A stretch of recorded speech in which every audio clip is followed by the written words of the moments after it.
When Saturday Night Live is making the exact same point your audience was making months ago, this is no longer a niche fandom argument. That means the criticism has crossed over. That means the optics problem is real. And that means HBO no longer gets to pretend this is just a few loud people online being mean. Because that is what this has become. Not just a casting debate, not just a Harry Potter fight, a mainstream acknowledgement that HBO created a problem for itself the second it promised a faithful adaptation and then started acting like it was really making a reinterpretation.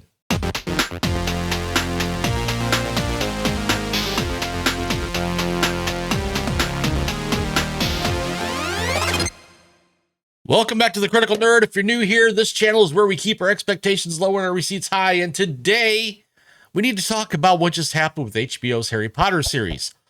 Paapa Essiedu's casting as Snape, and the moment this entire conversation officially left fandom spaces and hit the mainstream. Because once SNL is doing the joke, this is not just a Reddit thread anymore. Now, let me be clear right up front. This is not an attack on Paapa Essiedu, the actor. He did not cast himself. He did not create the rollout. And the racist abuse and death threats he says he's received are disgusting and completely indefensible. That is not criticism. That's garbage behavior. But criticism of HBO's decision, that is absolutely fair game. Especially when HBO was the one that framed the show as a faithful adaptation of the books. And this is where this whole thing starts. Way back in April 2025, HBO officially announced that Paapa Essiedu as Severus Snape. And in the very same official release, HBO said the series would be a faithful adaptation of the Harry Potter books. Not loosely inspired, not our bold new take, faithful adaptation. That was the sales pitch. That was the shield. That was the justification for remaking one of the biggest fantasy franchises ever made. Now, fast forward to March of 2026, the first trailer drops, and it absolutely explodes. Hundreds of millions of views in just 48 hours. Huge interest, massive reach. No question people are watching, because of course they are. It's Harry Potter, for heaven's sake. But then HBO follows that up almost immediately with a behind-the-scenes special months before premiere, and suddenly the language starts changing. Now it's about reimagining the canon. Now it's about letting the story breathe. Now it's about showing things happening in the wings. And that is where the mask slips. Because you cannot sell this thing as the faithful version and then immediately start talking like it's an expansion, a reinterpretation, and remix of the source material. You pick a lane. If it's faithful, then be faithful. If it's a reinterpretation, then own it. But do not market one thing and deliver another, then act shocked when people notice. And that contradiction is exactly why the Snape casting became a flashpoint instead of just another casting headline. Now let's get to the mainstream crossover moment. On Weekend Update, Cam Patterson came out as Snape and immediately hit the pressure point. He called Harry Potter the proud boy who lived, and joked that the school's only black teacher became the obvious suspect the minute something went wrong. And whether people loved that joke or hated that joke, here's the point. It landed because the audience instantly understood the premise. That means the criticism is no longer locked inside of YouTube, X, Reddit, and fan forums. The joke only works if normal people already recognize the problem being referenced. SNL did not create that critique. It mainstreamed it. And that is the line that matters. Once SNL is making the same point your audience made months ago, the backlash has crossed over. Because now HBO cannot dismiss this as fringe. Now it has an optics issue. Now it has a cultural issue. Now it's a joke big enough for NBC to assume America gets it. And I'm just going to play you guys just a tiny bit of this clip here from SNL. Professor Snape.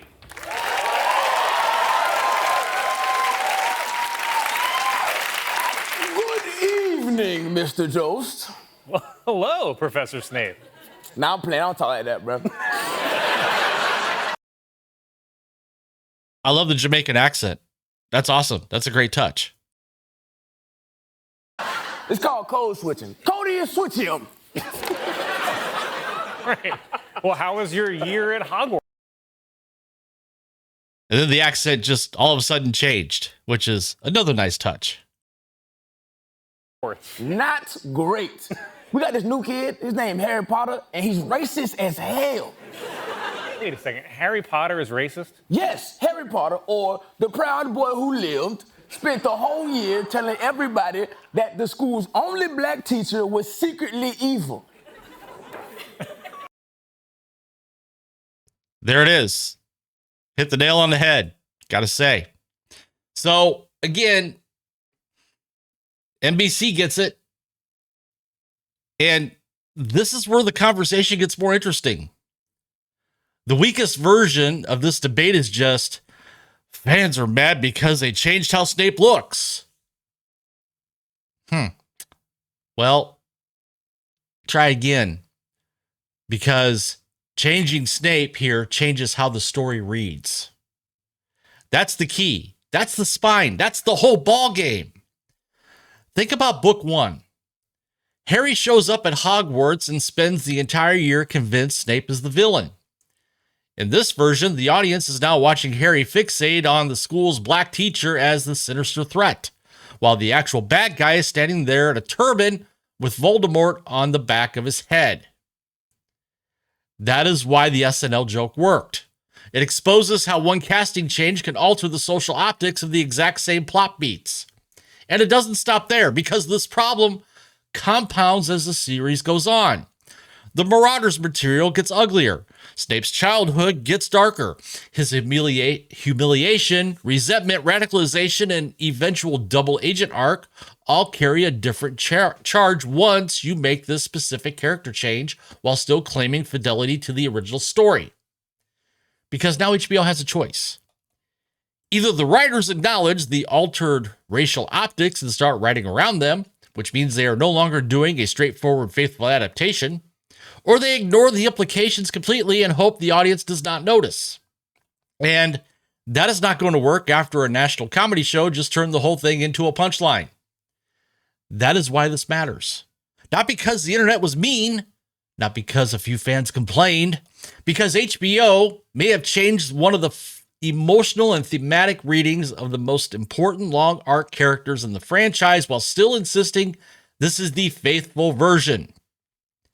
Now, again, let's separate two things that lazy media coverage keeps trying to mash together. Thing number 1, Paapa Essiedu receiving abuse and death threats is vile. Full stop, no excuses, no hedging. Nobody should be threatened for taking a role on a TV show. Thing number 2, fans criticizing HBO for making a major canonical and visual change to one of the franchise's most iconic characters is completely legitimate. Those are not the same thing. They never were the same thing. And pretending they are the same thing is how studios try to turn criticism of a decision into sympathy for the rollout. If HBO wanted to make a bolder reinterpretation of Harry Potter, fine, say that. If HBO wanted to build a more openly revised version of the world, fine, say that. But do not slap faithful adaptation on the box, then act offended when people notice the contents changed. So here's the bottom line. The SNL sketch matters because it is mainstream acknowledgement, not proof that every critic is right, not proof that every fan complaint is noble, but proof that this issue is now so culturally legible that a mass audience comedy show could build a whole segment around it and trust viewers to get the joke immediately. And that is a problem for HBO, because once the joke lands nationally, you do not just have backlash anymore. You have narrative baggage. You have rollout baggage. You have a credibility problem every time you keep saying faithful adaptation while your own behind-the-scenes material is talking about reimaging the canon. The first season, it'll still be big. Of course it will. It's Harry Potter. But the real question, whether the show can actually earn these choices once the deeper Snape material starts hitting, because that is where the easy headline turns into a real writing problem. And that is where this entire debate gets even smarter, or it gets much uglier. Drop your take in the comments below. Did the SNL sketch change your mind on any of this? Or did it just confirm what you already thought? Do me a favor if you would, like, subscribe, hit that notification bell, share this video out there. And as always, keep your expectations low and your receipts high. I'm the Critical Nerd, and I'm out.